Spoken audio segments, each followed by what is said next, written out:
Ahora estamos para considerar en el capítulo 4 de Efesios, los versos 14 al 16.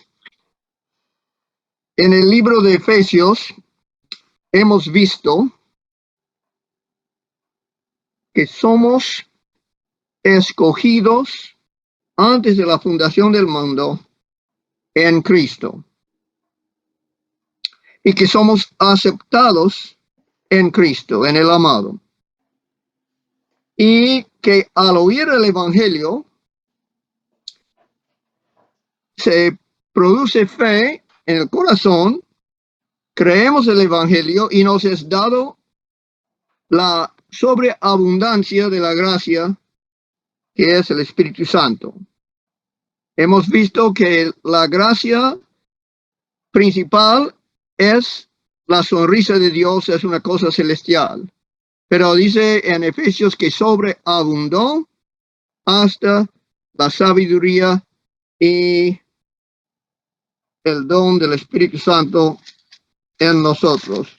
Como dice el capítulo 1, en los versos 8 y 9, que hizo sobreabundar para con nosotros en toda sabiduría e inteligencia, dándonos a conocer el misterio de su voluntad, según el beneplácito, según su beneplácito, el cual se había propuesto en sí mismo.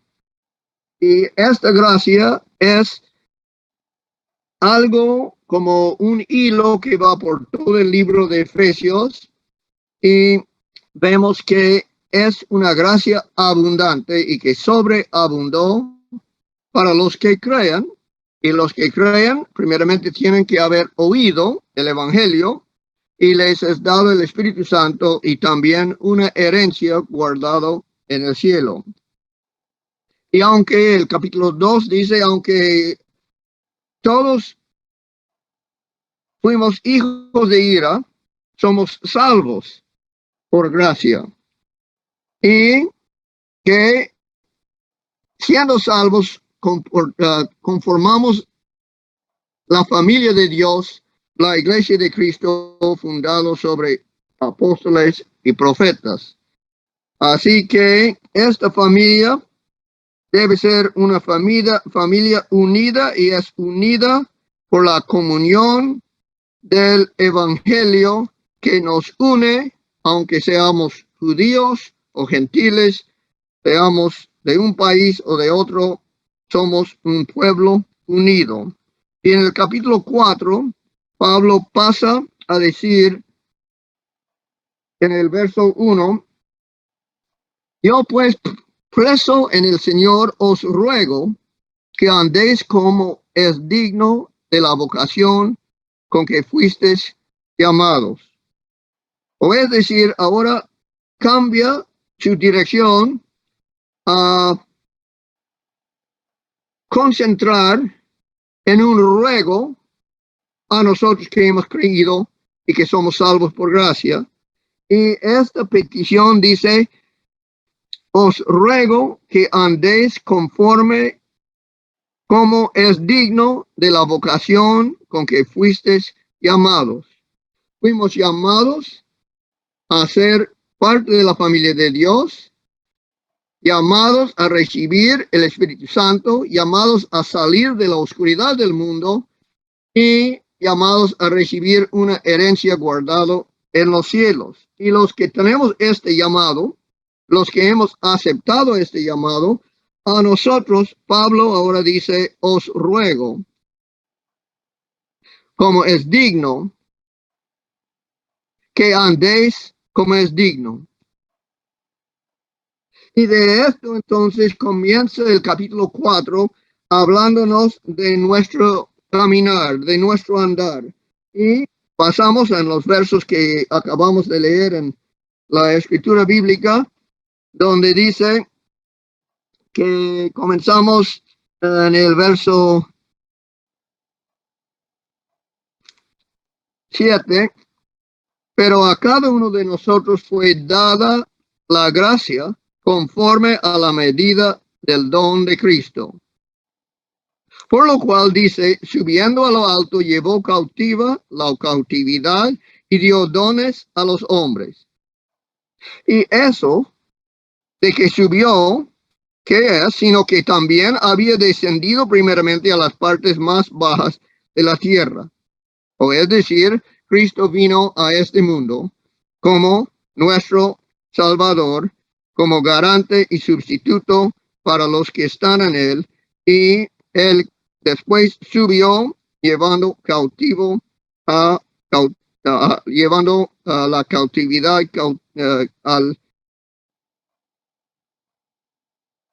a lugares celestiales. Y eso de que subió, que es, sino que también había descendido primeramente a las partes más bajas de la tierra. Él que descendió es el mismo que también subió por encima de todos los cielos para llenarlo todo. Y él mismo constituyó a unos apóstoles y a otros evangelistas y a otros pastores y maestros. Vemos aquí entonces que Cristo vino, cumplió su tarea de vivir conforme a la ley de Dios y de morir para pagar los pecados de todo ser humano. Y por eso subió y pudo dar dones, pudo dar botín a sus soldados, como dice en el capítulo 11 de Daniel, hablando de este mismo evento. En el verso 24 dice: estando ya la provincia en paz y en abundancia, entrará y hará lo que no hicieron sus padres, ni los padres de sus padres, botín, despojos y riquezas repartirá a sus soldados, y contra las fortalezas formará sus designios, y esto por un tiempo. O es decir, cuando Cristo subió, dio dones a su pueblo, y estos dones incluyen también el de apóstoles, profetas, evangelistas y pastores y maestros. Y estos dones tienen un fin, como dice el verso 12, a fin de perfeccionar a los santos para la obra del ministerio, para la edificación del cuerpo de Cristo. El fin de los dones que son dados a la iglesia es de perfeccionar a los santos y para la obra del ministerio y para la edificación del cuerpo de Cristo. O es decir, es para perfeccionar los santos, para que puedan ministrar a otros fuera de la iglesia, un ministerio externo, pero también tiene un ministerio interno para la edificación del cuerpo de Cristo. Por esto fueron dados los dones de los cuales Cristo ganó y dio como botín a sus soldados, a sus discípulos en el mundo. Y ahora pasamos a los versos que siguen. Dice: hasta que todos lleguemos a la unidad de la fe y del conocimiento del Hijo de Dios, a un varón perfecto, a la medida de la estatura de la plenitud de Cristo. Aquí está hablando de que los dones que tienen su función para la iglesia y para el ministerio y para perfeccionar los santos, va a tener un futuro, va a tener un cumplimiento final, y este cumplimiento dice que todos llegaremos a la unidad. En la iglesia hoy en día no hay unidad, pero el propósito de los dones es de traer unidad a la iglesia, y va a cumplir su propósito Dios en dar los dones, porque hasta que todos lleguemos a la unidad de la fe, dice. Y no solo esto, y del conocimiento del Hijo de Dios. Cristo dijo: a quien conocer es vida eterna, ¿no? Para el conocimiento del Hijo de Dios y a un varón perfecto a la medida de la estatura de la plenitud de Cristo. Esta es la perfección moral. Y esto es el propósito de los dones que son dados a la iglesia a los miembros de la iglesia dones de pastores, de profetas, de apóstoles, de evangelistas y maestros, a fin de perfeccionar a los santos para la obra del ministerio, para la edificación del cuerpo de Cristo, hasta que todos lleguemos a la unidad de la fe y del conocimiento del Hijo de Dios, a un varón perfecto, a la medida de la estatura de la plenitud de Cristo. Es el propósito de estos dones. Y esto dice que llegaremos a la perfección de carácter, llegaremos a la plenitud de Cristo, conoceremos al Hijo de Dios en su plenitud y llegaremos a la unidad de la fe. Estos son los resultados finales. Pero ahora pasamos hoy en día a los beneficios actuales para la iglesia. Los beneficios actuales para la iglesia, porque estos son lo que se trata en los versos que vamos considerando 14 al 16. Y entonces, hasta aquí hemos visto quién ganó el botín, cómo lo ganó y a quién lo dio. Cristo es quien ganó el botín. Lo ganó por medio de pelear contra el enemigo, contra el diablo. Y habiendo ganado el botín, como dice Pedro en el sermón del día de Pentecostés en Hechos 2 y el 33, así que exaltado por la diestra de Dios y habiendo recibido del Padre la promesa del Espíritu Santo, ha derramado esto que vosotros veis y oís. Hablando Pedro en el día de Pentecostés.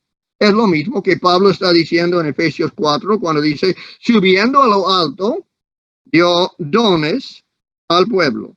Dio su Espíritu Santo, no solo su Espíritu Santo, sino dones del Espíritu para la perfección del pueblo, para el ministerio y para la edificación del cuerpo. Así que fue Cristo quien ganó el botín.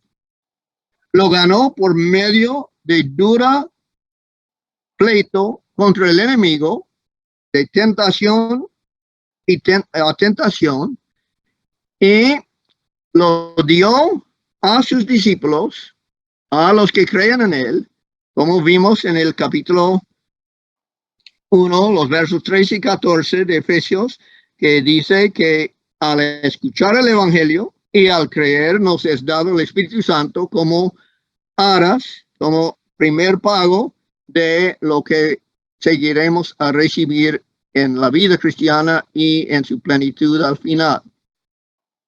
Y ese botín del Espíritu Santo que da dones al pueblo. Y hemos considerado los beneficios futuros de los dones dados a la iglesia. Unidad en creencia, unidad en experiencia y perfección moral, reflejar perfectamente el carácter de Cristo. Y ahora nos toca considerar los beneficios actuales que son producidos por los dones. Y dice el verso 14, para que ya no seamos niños fluctuantes, llevados por doquiera de todo viento de doctrina, por estratagema de hombres que para engañar emplean con astucia y artimañas del error. Nos está diciendo que hay un beneficio actual para la iglesia, para los creyentes, Y este beneficio actual es estabilidad. De no ser llevado por un lado y por otro, sino estar estables. Y estables en cuanto a doctrina. Hay doctrinas populares que van llevando a los no creyentes, que se van llevando a los que no aceptan los dones, a un lado y a otro. Podemos hablar de una doctrina que dice, una vez que acepto a Cristo, ya no tengo responsabilidad en la vida cristiana. No habrá un juicio final y yo soy salvo, siempre salvo. O se puede pensar unos que dicen, Dios no requiere la perfección, la obediencia para ser justificados. Puedo ser justificado a base de mi fe. No, la fe no justifica, sino que agarra, a menos que agarra a la perfecta obediencia de Cristo para ser justificados. O pueden decir, es la fe de Cristo y no la mía que me salva. Otro error doctrinal. Y de estos errores doctrinales tenemos ahora estabilidad en entender lo que el Espíritu Santo nos ha dado en los dones de maestros, pastores, evangelistas, profetas y apóstoles. Otros puede ser que tratan de decir, el Espíritu Santo no es persona, es solo una emanación de parte de Dios, que sale de Dios. Esta herejía está subiendo en muchas partes del mundo. Estas cosas que se van llevando a la gente de un lado a otro, ya no debe ser parte de la iglesia de Cristo, porque dice, para que no seamos niños fluctuantes, llevados por doquiera de todo viento de doctrina. También habla no solo de viento de doctrina, sino habla de estratagema humana. ¿Qué será esto? ¿Cuáles son las maneras de engañar o de llevar a la gente a ideas donde no pueden, donde no deben ir?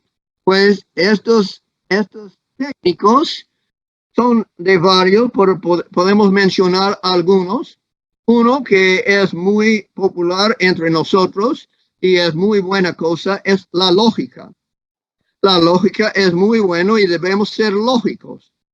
Pero cuando la lógica se presenta contra un así dice el Señor, entonces tenemos que rechazar la lógica que uno presente como estratagema y quedarnos con así dice la palabra.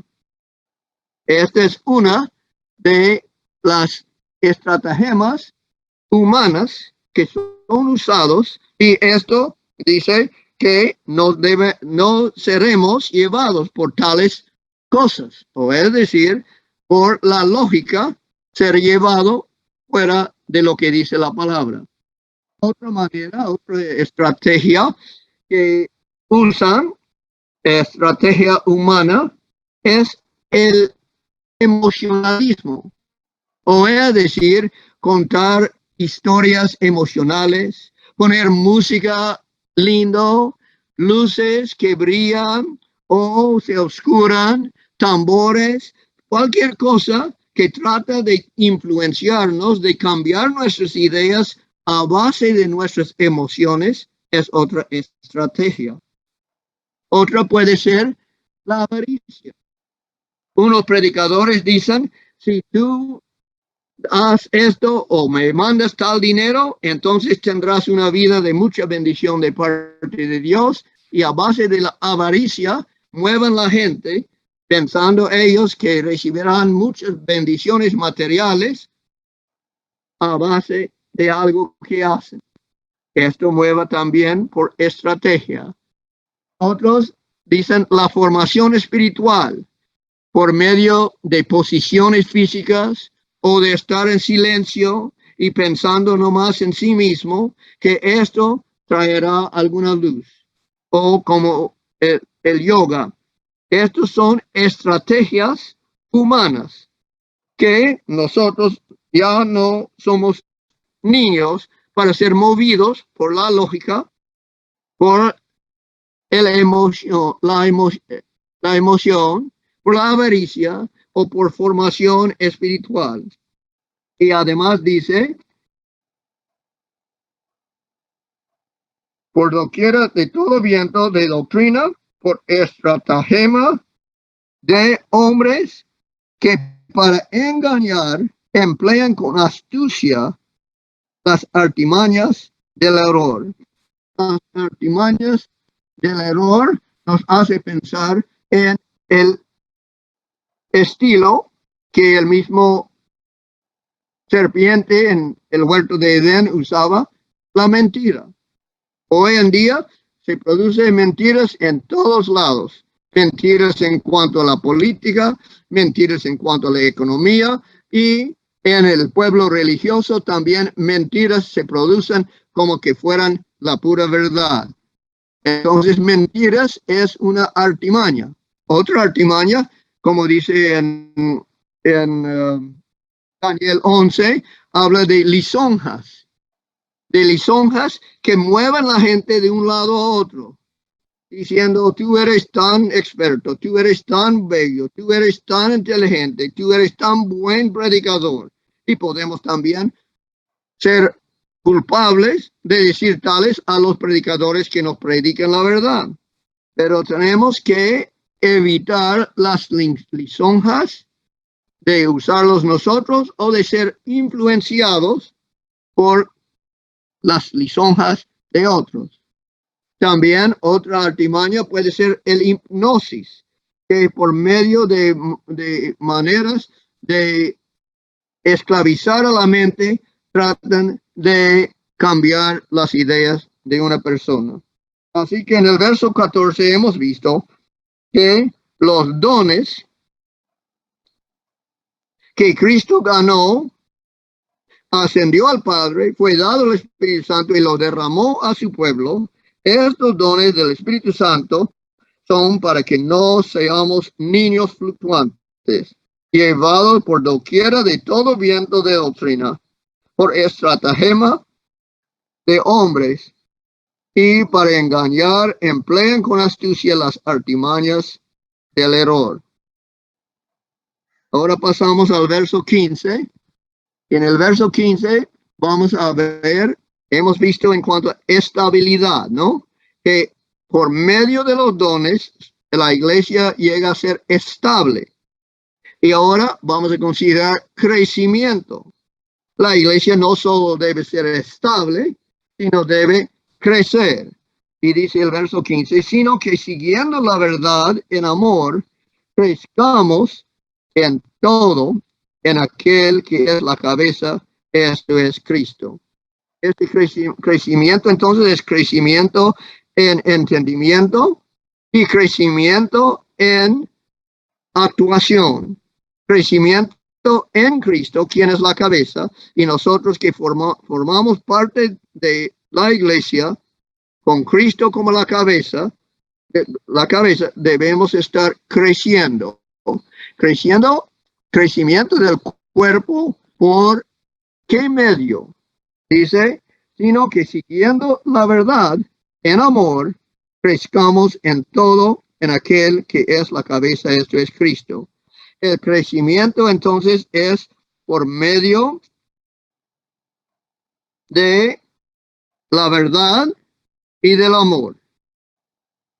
Esto es el medio de crecimiento en la iglesia y es por seguir la verdad en amor. Esto habla Pedro en 2 de Pedro 1:12.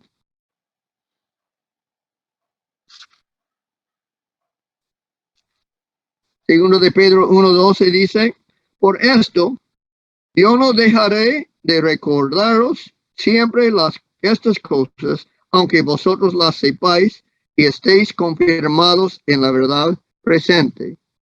Aunque estemos estables en la verdad presente, es necesario ser recordados, y Pedro dice, quiero seguir recordándoles para para que estemos confirmados en la verdad presente. O es decir, la verdad es una cosa que va avanzando. Las verdades del pasado son correctos y buenos, pero necesitamos avanzar con la verdad, necesitamos seguir a nuestra cabeza, y ahora nuestra cabeza, Cristo, ha entrado al lugar santísimo del santuario celestial. Así que la fe de años atrás, cuando Cristo ministraba en lugar santo, debe proseguir a fe y seguir al Cordero por donde quiera que vaya, como dice en Apocalipsis 14, al lugar santísimo. Esto entonces es seguir la verdad en amor. Y la verdad va en avance.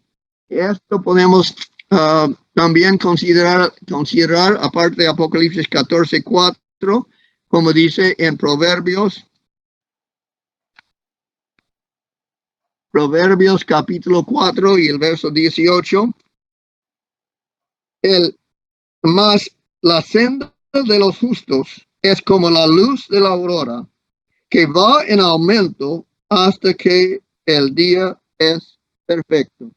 Pues hemos visto que los dones son dados a nosotros para perfeccionarnos, y la luz se va en aumento para que avancemos en la perfección. Entonces la verdad va en avance, y si la seguimos trae santificación. Cristo lo dijo en Juan 17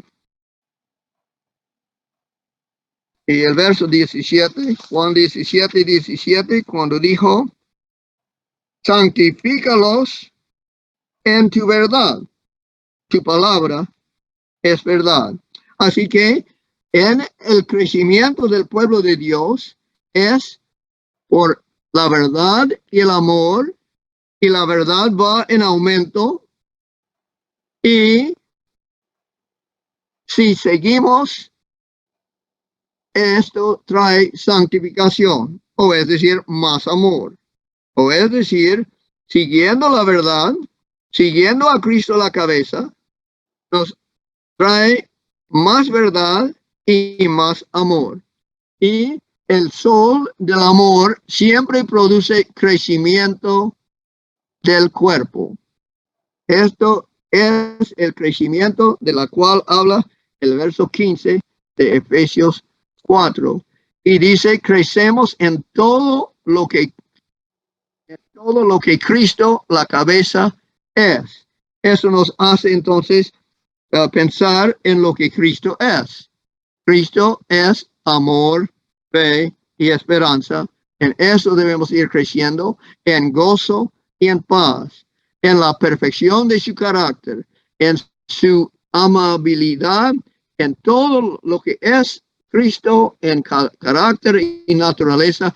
Esto será nuestro crecimiento si participamos de los dones dados a la iglesia. El crecernos en Cristo es simétrico, porque continuamente confiando en Él como nuestro Salvador personal, crecemos. Y este crecimiento es por medio de mirar a Cristo. Enfocándonos en Cristo es la manera de crecer en Él, como dice en Hebreos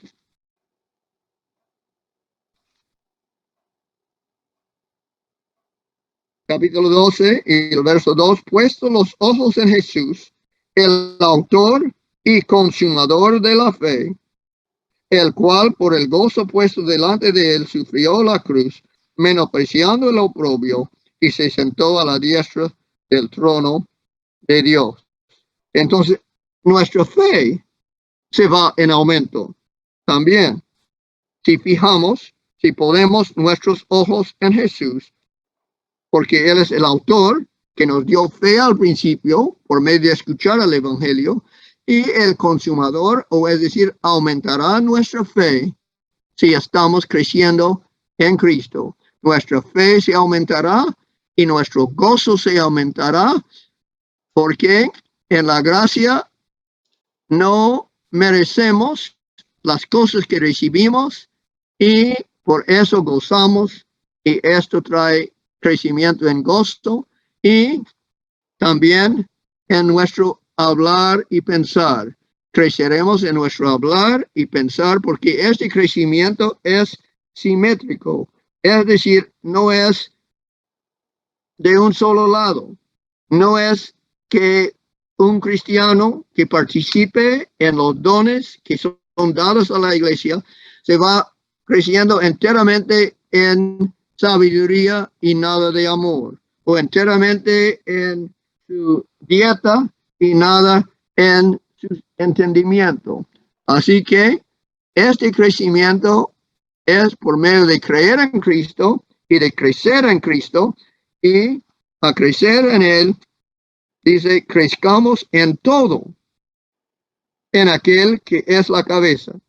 O es decir, no solo vamos a crecer en un lado, sino en todo. Sino que siguiendo la verdad, en amor, crezcamos en todo, en aquel que es la cabeza, esto es Cristo. Entonces el crecimiento va a ser en fe, en mirar a Cristo como nuestro patrón, será crecimiento en gozo, el crecimiento en nuestro hablar, como dice Pablo en otra parte, con gracia, como sal puesto en la ofrenda, debe ser nuestro hablar, y nuestro pensar, nuestros pensamientos se van creciendo, y como comenzó el capítulo 4, nuestro andar. Os ruego que andéis como es digno de la vocación con que fuisteis llamados. Esta es la dirección que Pablo tiene en el capítulo 4, que nuestro andar y nuestro descansar o reposar en Cristo se va en aumento, que el amor va en aumento y la sabiduría va en aumento.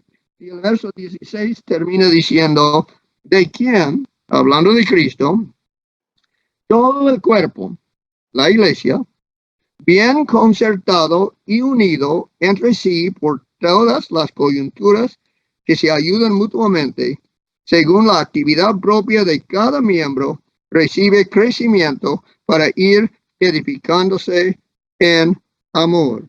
Esta palabra edificándose es la misma idea que leímos en el verso 12 para la edificación del cuerpo de Cristo.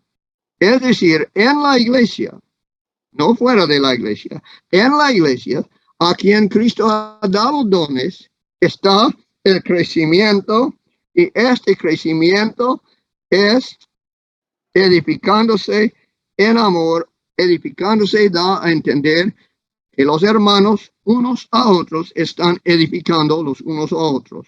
O como el sabio Salomón dijo, que el fierro se afila al fierro, ¿no? O el hierro se afila al hierro. Así los miembros de la iglesia edifican los unos a los otros. Los alumnos edifican al maestro y el maestro edifica a los alumnos. Así que en todo vamos a crecer en Cristo, quien es la cabeza, esto es Cristo, de quien todo el cuerpo, bien concertado. Cuando dice bien concertado, nos está hablando de la unidad.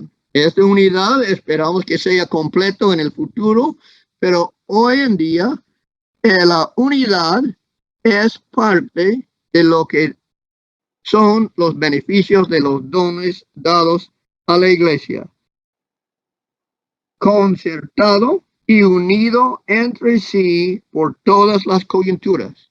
Cuando dice por todas las coyunturas, es la misma idea de Romanos 12 y de 1 de Corintios 12, de los dones dados a la iglesia. Cada uno debe ejercitar su don para que las coyunturas, las partes del cuerpo, que es el cuerpo, quien es Cristo la cabeza, se ayudan mutuamente. Esta idea de ayudar mutuamente también se encuentra en Hebreos, donde Pablo escribe en el capítulo 13 y el verso 16, Leemos el 15 y 16. Así que ofrezcamos siempre a Dios por medio de Él, por medio de Cristo, ofrecemos a Dios, ofrezcamos a Dios, siempre a Dios, por medio de Él, sacrificio de alabanza. Es decir, fruto de labios que confiesan su nombre. Pero no solo alabanzas debemos ofrecer a Dios como ofrenda, sino, dice el verso 16, y de hacer bien, y de la ayuda mutua. No os olvidéis, porque de tales sacrificios se agrada a Dios. La ayuda mutua es que un hermano ayuda a otro hermano, que un pastor ayuda a un hermano, que un pastor ayuda a otro pastor, que todos ayudamos los unos a los otros. Esta es la ayuda mutua. Y cada miembro ejercitando su don traerá esa edificación que dice para ir edificándose en amor. O es decir, los maestros, los pastores, los evangelistas, al presentar la verdad, a presentar la escritura, tienen que hacerlo con amor y no como pegar a la hermandad, sino en amor edificándose a sí mismo.